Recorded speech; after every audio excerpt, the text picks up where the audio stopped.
লক্ষ্য লাভ করা যায়, তাহলে আমাদের এই যে আমদানি নির্ভরতা কমবে।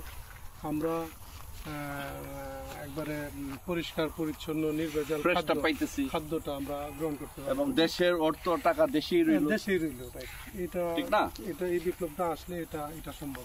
আজকাল কিন্তু আবার আমার অনেক ফ্রেন্ড আছে যারা কৃষি নিয়ে পড়াশোনা করছে, কৃষিবিদ বেশ কয়েকজন। হ্যাঁ, আজকাল কিন্তু ওনারাও বিভিন্ন চাকরিতে চিন্তা না করে ওই যে কৃষি বিপ্লব, এই যে মনে করেন এরকম ফলের বা পোলট্রি, ডেইরি, ফিশ, হ্যাঁ, তারপরে এলো মুরগি, হ্যাঁ, মানে ওইটা নিয়ে ওনারা এখন বড় বড় প্রজেক্ট ওনারা হাতে নিচ্ছে। হ্যাঁ শরীফ ভাই, এখন এই যে কৃষিটা, এটা আসলে শুধুমাত্র ছোট কৃষকের কাছে কিন্তু নাই। এখন কিন্তু এই কৃষিটা কর্পোরেট লেভেলে চলে গেছে।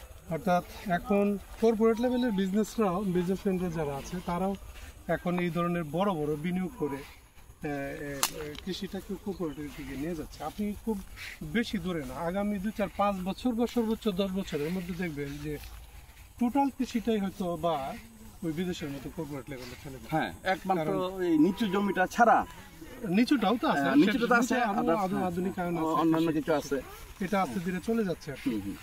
যেমন আগে দেখতেন যে প্রতিটা বাড়িতে একটা করে গরু পালতেন, অর্থাৎ একজন কৃষকের কৃষির পাশাপাশি একটা বা দুইটা গাবি বা গরু থাকতো, কুরবানির সময় বিক্রি করতো, কতবার দুধটা বিক্রি করে সে দৈনন্দিন যে প্রয়োজনীয় বাজার চাহিদাটা মিটাইতো। এটাও কিন্তু আস্তে আস্তে এখন অর্থাৎ ইয়েতে চলে যাচ্ছে, কর্পোরেটে চলে যাচ্ছে। অর্থাৎ বড় বড় ইন্ডাস্ট্রি তৈরি হচ্ছে, এখানে 1000, 2000, 3000 গরু বাছুর নিয়ে বড় বড় খামার তৈরি। যেমন যেটা অলরেডি বিপ্লব চলে আসছে, যেটা হলো হাঁস, মুরগি, গরু, মানে দুগ্ধ মোতাজাকরণ, ডেইরি, পোল্ট্রি, মানে লেয়ার, এগুলিতে এখন বড় বড় কর্পোরেট চলে আসছে। অনেক বড় বড় বিনিয়োগ, যেমন যে কাজী আছে, আরো নাম করা অনেক আছে। চিটাগাংয়ের নাহার ডেইরি বা নাহার এগ্রো, যেটা ওখানে দেখলাম যে ওদের বোধহয় প্রায় 3000 না 4000-এর মতো গরু নিয়ে খাবার। 4000 গরুকে মেনটেন করা তো অনেক বড় বিষয়। তার মধ্যে এই সবচেয়ে বড় প্রফিট হলো এখানে তো অনেক লোকের কর্মসংস্থান হচ্ছে, ঠিক না?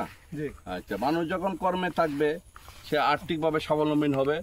হ্যাঁ, এবং আমাদের দেশে তো সব মানে এই যে বেকার সমস্যা তো রাষ্ট্রীয়ভাবে সম্ভব না, যার কারণে আমাদের যে বর্তমান সরকার ইউনূস স্যার, উনি সবসময় কিন্তু একটা স্লোগানই দেন, আপনারা চাকরি না খুঁজে উদ্যোক্তা হন, উদ্যোক্তা হয়ে আপনারা চাকরি দেন। হ্যাঁ, কর্মসংস্থানের একটা বিশাল সুযোগ আছে। এবং উদ্যোক্তা হইলে আপনি চাকরি করে, আমাদের দেশে গভর্নমেন্ট চাকরি করে হালালভাবে সচিব সাহেবের যে হাইয়েস্ট স্যালারি সবকিছু মিলে 1 লাখ সামথিং পায়। তো একজন উদ্যোক্তা, সাধারণ একজন উদ্যোক্তা, সে আরো 10টা 20টা 50 জন লোক কাটাইয়া, হ্যাঁ, দেখা গেল সব খরচ মেনটেন করে সে মাসে লক্ষ লক্ষ টাকা ইনকাম করতে পারবে। এবং তার ইনকামটা হলো শতভাগ নিষ্কণ্টক এবং হালাল, ঠিক না? আচ্ছা, যাক, আপনাকে অনেক অনেক ধন্যবাদ। আপনি আমাদের কিশোরগঞ্জে ওই অঞ্চলে তো এত বড় মনে হয় আমার জানা মতে মনে হয় নাই। কিশোরগঞ্জে নাই, কিন্তু কিশোরগঞ্জের বাইরে আছে। না, বাইরে আছে, আমি কিশোরগঞ্জের কথা বলতেছি। বাইরে তো আপনাকে নিয়ে শেরপুর দেখিয়ে আসছি, বা অন্যান্য বড় পরিসরে এখন নাই। যাক, আপনাকে এটার জন্য আপনাকে অনেক অনেক ধন্যবাদ আমার পক্ষের থেকে।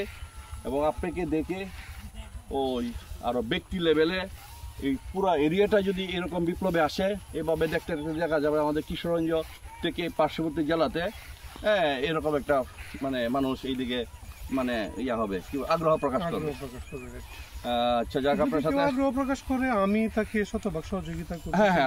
সেটাই এই পরামর্শ দিয়া, তারপরে হচ্ছে সহযোগিতা দিয়া, যেভাবে সহযোগিতা সেটা সহযোগিতা।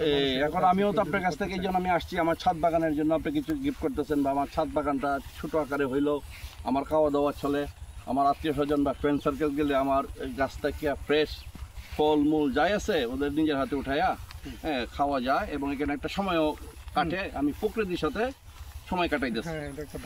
আর প্রকৃতি গাছের সাথে যখন ঘুরবো, ওরা সাথে সাথে আমাকে ফ্রেশ অক্সিজেনটা দিতেছে, আমার খারাপ এটা সাথে সাথে ওরা নিয়ে যাচ্ছে।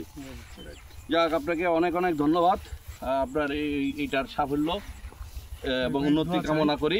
দোয়া চাই। আর শফিক মৌলানা সাহেব তো হজে চলে যাচ্ছে, তো আসুক, আসার পরে দেখি আপনার সাথে জি। কিভাবে, এটা তো অনেক বড় এরিয়া। জি হ্যাঁ, তোমার টোটাল এরিয়াটা ক্যামেরা দেখে একটু ঘুরাই দেখাও। হ্যাঁ, টোটাল অনেক বড় এরিয়া, জায়গার অভাব নাই। এখন আল্লাহ চাহে তো আস্তে আস্তে আস্তে আস্তে জায়গার অভাব নাই, টোটালটাই তো উঁচু জায়গা।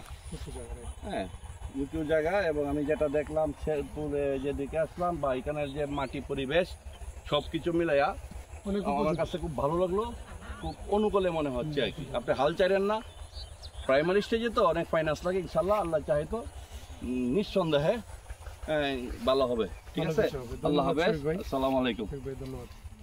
আচ্ছা ছবি রয়েছে কিছু জি ছবি তো জি এই যে পেয়ারার